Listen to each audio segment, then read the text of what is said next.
Welcome back, college football fanatics. It is your host, College Football with Sam, and today we will be discussing a historic matchup between the USC Trojans and the Michigan Wolverines in the Big House. This game will kick off at 3:30 p.m. Eastern Time, 12:30 p.m. Pacific Time, and it is a historic matchup because for the first time in college football history, the USC Trojans and the Michigan Wolverines are a part of the same conference, the Big Ten Conference. USC is currently a 5.5-point favorite on the road. Michigan is getting 5.5 points. Before we dive deep and I preview the rosters, the coaching staffs, the critical matchups, and also give you my prediction and analysis and what I think will happen, I want you, yes you, to like the video, to subscribe to the channel, click the notification bell, and share this video around, and also comment your own preview and prediction for this game. Doing all of those things, liking, sharing, subscribing, hitting the bell, commenting, they all help this channel get into the algorithm, gain more traction, earn more income that we reinvest into college football with Sam. We pride ourselves on being the best Big Ten football channel on YouTube, and we are aspiring to be the best college football channel on YouTube. And we cannot do it without you, so I just want to say thank you. But this is a historic matchup, and not just for the reason that this is the first Big Ten Conference game for the USC Trojans, but also for the fact that these two teams have met previously in several Rose Bowls, which used to be, well before even the BCS era, the kind of Pac-12 Big Ten championship. It was a postseason contract between the Pac-12, rest in peace to the Pac-12, and the Big Ten, where their champions would match up and fight for not the national championship, though sometimes the Rose Bowl winner was crowned the national champion. It was just a different era back then, but storied nonetheless and treasured by many. USC last won in 2007 in the Rose Bowl, where Michigan was 11-1, lost to Ohio State that year. USC, yes, they were 10-2. They lost to UCLA and I believe Oregon State that season, and they crushed and dominated Michigan in that Rose Bowl matchup. That was Pete Carroll versus Lloyd Carr. Now it's Lincoln Riley versus Sharon Moore. Who will win? We'll have to see. But statistics, even this early in the season, are a good indicator of who should win. And I look at ESPN's FPI, and I bring you that. And I also bring you Bill Connolly's S&P+. And when my potential power ratings come out, and when they're updated for this year, I'll also include potential power in these preview and prediction videos. USC is viewed as the better team by a sizable margin by FPI, who says that USC is 16.8 points better than the average college football team, about 2 touchdowns and a field goal better than the average college football team. S&P Plus broadly agrees with this. Bill Connolly's S&P Plus, which from what I've seen isn't as reactive and is also more accurate, they have USC pegged as 16 points better than the average college football team. For Michigan, there's a big difference between S&P Plus and FPI. Michigan has 17.4 points superior to the average college football team per S&P Plus, and they're only 10.7 points better than the average college football team per FPI. That is because FPI really tracks quarterback talent, and they also track points scored. S&P Plus, I think, is a more complex metric, factors in more. It's why it's more accurate, but also S&P Plus does use priors, and so does FPI. So Michigan could be overrated by priors here, and that wouldn't be shocking at all, given that they were one of the most successful college football programs of the previous 3 years, only behind Georgia.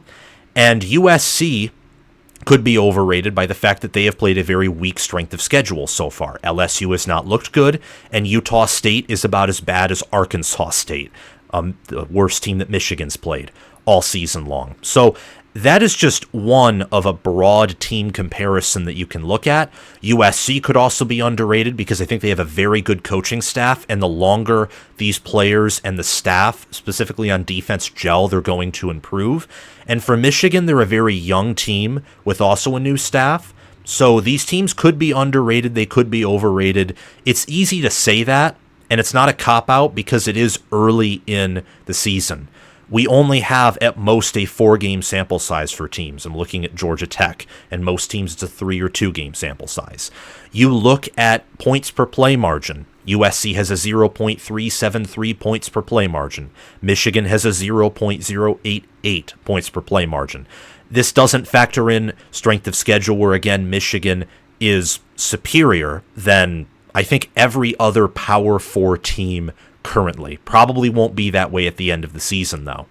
But USC's offense has looked much better than Michigan's, and their defenses have honestly been about the same, even when you factor in strength of schedule and the quality of team that they've played. Michigan has more talent on defense, and I'll get into that. Like USC has more talent on offense, but USC's defense, I think, has been better coached. They have put themselves in a better position to win, and that's what you see in the points per play margin. I mean, Michigan just let Texas run up and down the field on them and couldn't do anything to stop them. LSU's offense is not as good as Texas's offense, but that's the best comparison we get to use for USC's defense and how they did against a good offense compared to Michigan's defense and how they did against an elite offense.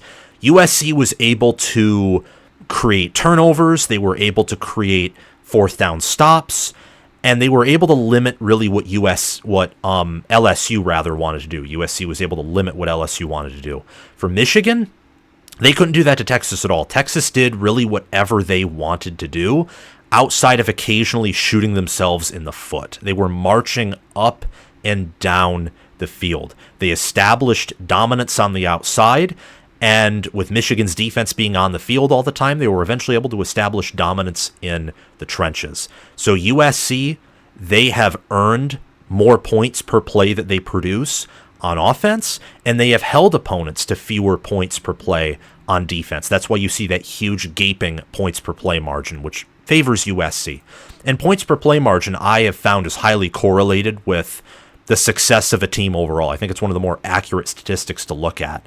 Typically, teams who reach the college football playoff are top 4 in points per play margin, and the national champions typically number 1 in points per play margin. And you can go on from there and, look at the top 10 or the top 15, top 25. It's not exact. It's not an exact science because it's not, correlated or weighed for by strength of schedule. But there are things you can look at. Another broad team comparison is USC. They've had the 72nd best strength of schedule in game control, which is an ESPN analytic that basically says how would the average team perform with the given schedule of like USC. That's USC's game control or Michigan's game control. So game control factors in strength of schedule. And even factoring in strength of schedule, USC has controlled their games in a much better way than Michigan has. And really what I would bring that down to is the fact that, again, you look at USC's defense, they've been more efficient despite having less talent, and USC's offense doesn't turn over the football. Michigan has had a massive problem in the first 3 weeks with Davis Warren of turning over the football, throwing interceptions, and their passing offense has just been very inconsistent. USC looks more confident in their offensive identity than Michigan has over the first 3 weeks. Michigan, though, is starting Alex Orji this Saturday, and I think that Alex Orji is a better quarterback than Davis Warren, and I think that he fits Michigan's system far better than Davis Warren does. So I'm interested to see if Michigan perhaps looks like a totally different team on Saturday on offense or not. But I think the critical matchup here is not with Michigan's quarterback, although Alex Orji is a key player to pay attention to. I think it's USC's offensive line and their quarterback. It's Emmanuel Pregnon. It's Jonah Monheim. It's Elijah Page, Alani Noah, Mason Murphy, and Miller Moss against Cameron Brandt, Kenneth Grant, Mason Graham, Josiah Stewart, Jayshon Barham, Ernest Hausman, Derek Moore, and then We can factor in the secondary too: Jair Hill, Makari Page, Quinton Johnson, Will Johnson, and Zeke Berry. That's the matchup that you're looking at, is Michigan's defense, and specifically how it does in the pass against USC's offensive line and their quarterback, Miller Moss. Also how Michigan does in stopping USC's rushing attack, but USC has passed in their 2 games. They have passed for more than they have ran the ball, and they're not very consistent at running the football whatsoever. They're not. This team is clearly better at passing the football than they are at running the football. Can Michigan get pressure on Miller Moss? Can they make him uncomfortable? Because crowd noise, Quinn Ewers, for example, had more experience in hostile environments than Miller Moss has. Crowd noise won't be enough because Lincoln Riley's offense is ridiculously good. It's always efficient. They're going to produce at a high level. Can Michigan get pressure on Miller Moss on the interior, on the outside? Can they lock down USC's offense? Not shut it down, because I don't think they'll do that. I don't think anyone can do that to a Lincoln Riley offense, but can they limit it? Can they force some 3-and-outs? Can they force some third or second and really longs? And that could be critical at the beginning of the game, middle of the game, the end of the game. And with USC, can Miller Moss make some of those great throws that we saw against LSU? And also, can the wide receivers make some of those phenomenal catches to take advantage of some issues that Michigan has had, specifically in defending the pass at linebacker and defensive back? And can USC's offensive line protect Miller Moss from a Michigan pass rush that has a high ceiling but has not produced at an elite level? Not a level like what we saw from Penn State last year, or what we've seen from Ohio State under Urban Meyer, or when they had Chase Young back in 2019, and even some Alex Grinch defenses at Oklahoma and USC that were very good at getting pressure on the quarterback, but pretty bad at everything else. Breaking down these offenses, I bring you to the reality that USC's offense is much better than Michigan's because USC has a great quarterback. Michigan has an unknown player at quarterback.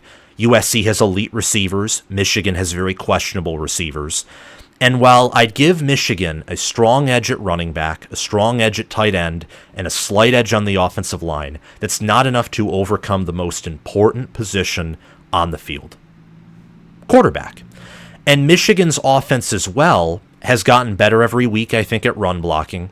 But in pass blocking, they still have a lot of questions, particularly with Evan Link. So these offenses, USC is scoring more. You look at the scoring offenses, which is really what matters here. USC scoring 37.5 points per game. Michigan's only scoring 23.3. USC, they only need 13.3 yards to score a point on average. For Michigan, it's 14.1.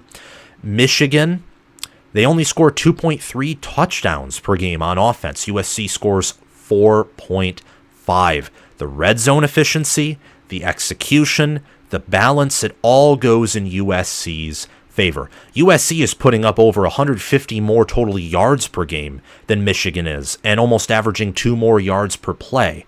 Michigan has an advantage in the rushing offense. They run for about 15 more yards per game, and USC runs for 0.3 additional yards per carry, but Texas, Fresno State have better run defenses than certainly Utah State.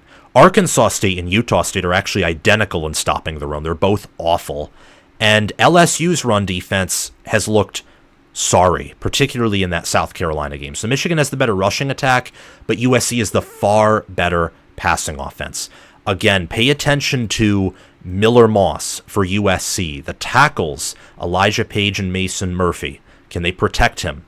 And then wide receivers, Jacoby Lane, who's 6'4", big-bodied, and Zachariah Branch, who is speedy. Miller Moss is 48 of 66 for 607 yards and 2 touchdowns on the year. By comparison, Michigan's leading passer, Davis Warren, 48 of 72 for 444 yards, 2 touchdowns, and 6 interceptions.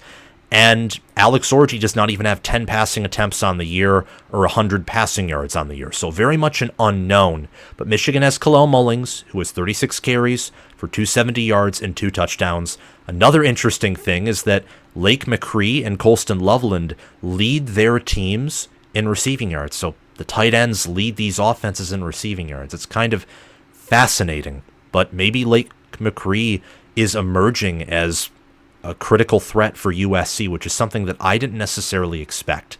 It's also important to pay attention to Colston Loveland and see if he's healthy in this game, because that will be a deciding factor.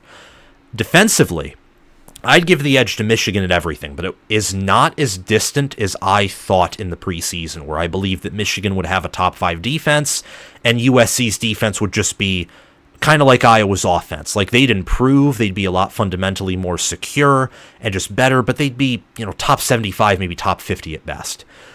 I think USC's defense is very much overinflated. I think LSU's offense is not what it was last year, and Utah State has a worse quarterback than any of the 3 teams that Michigan has played.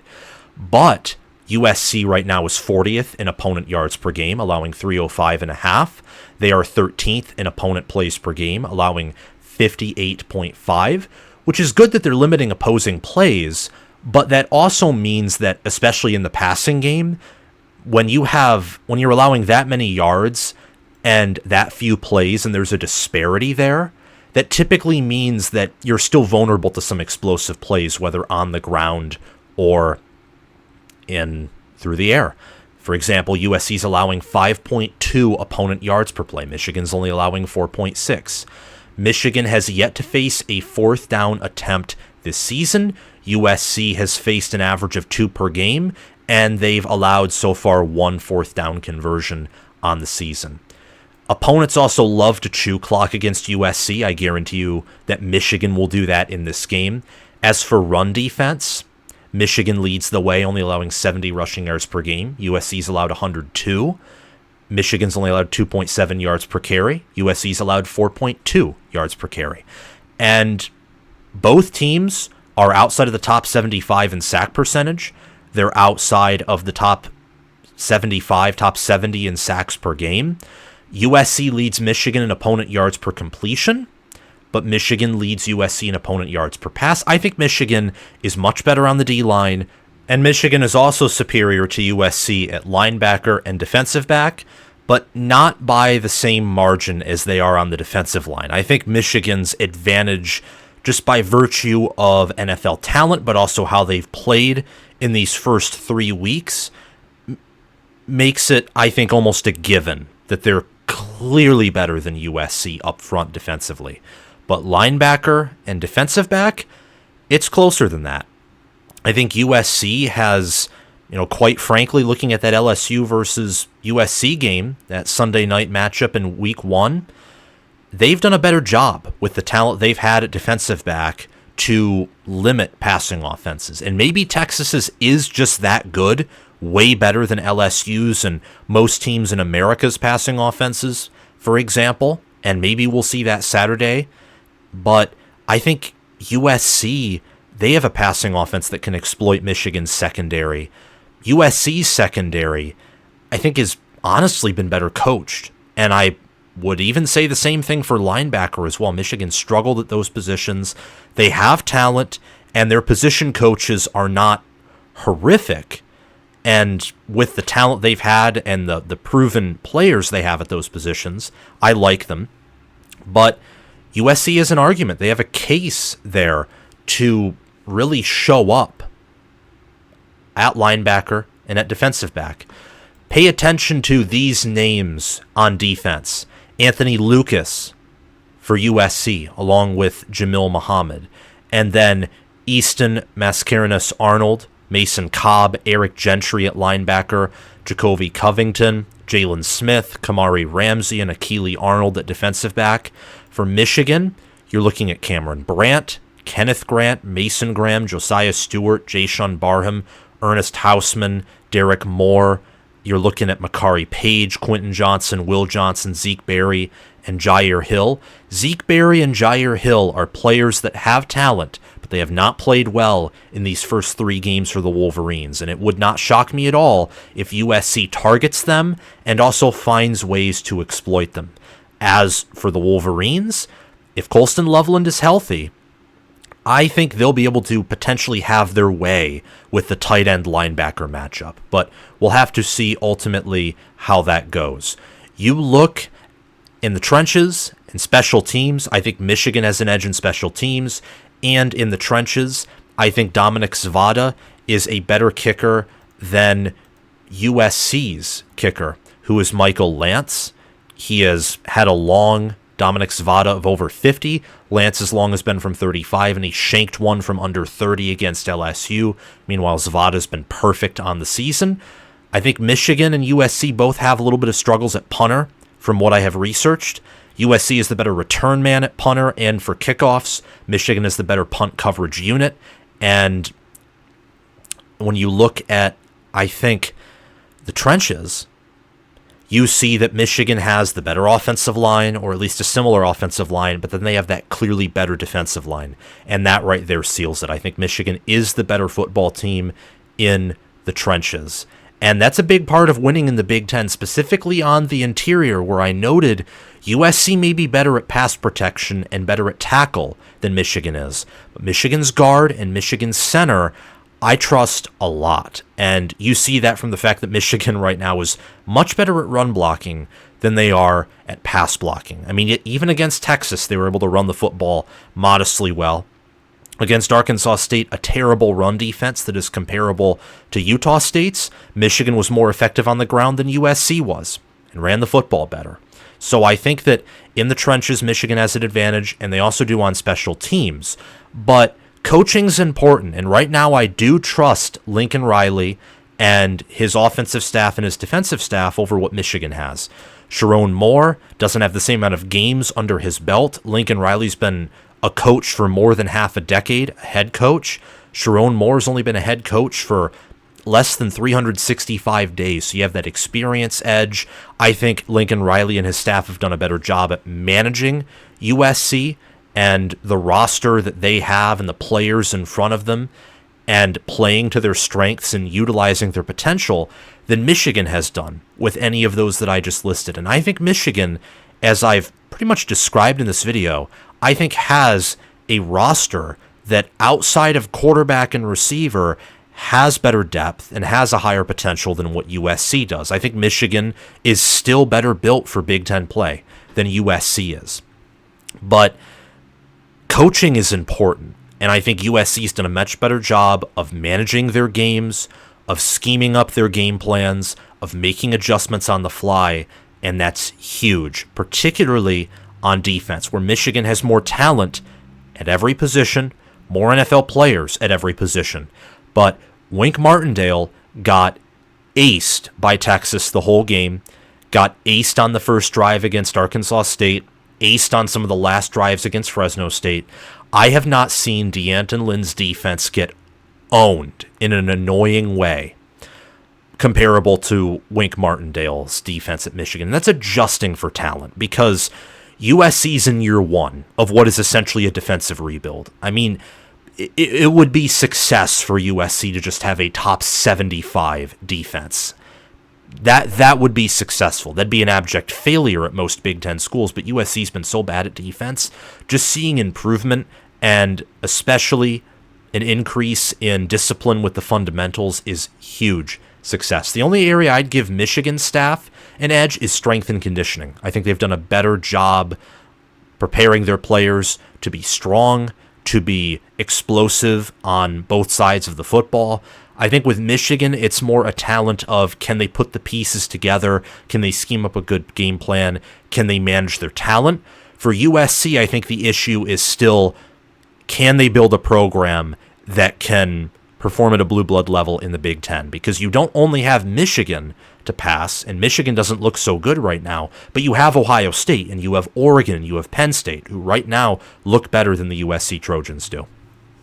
At the end of the day, though, I'm going to pick USC in this game. I think Michigan has the better roster, USC is the better coaching staff, and USC's coaching is that much better than Michigan's right now, to where, even though I think Alex Orji gives this offense a new edge and will give them one of the more lethal rushing offenses in the country, which I think they already have, USC, with better coaching, will be able to be more efficient with their talent, their game plan, will be better entering this game, and their adjustments will be superior on the fly.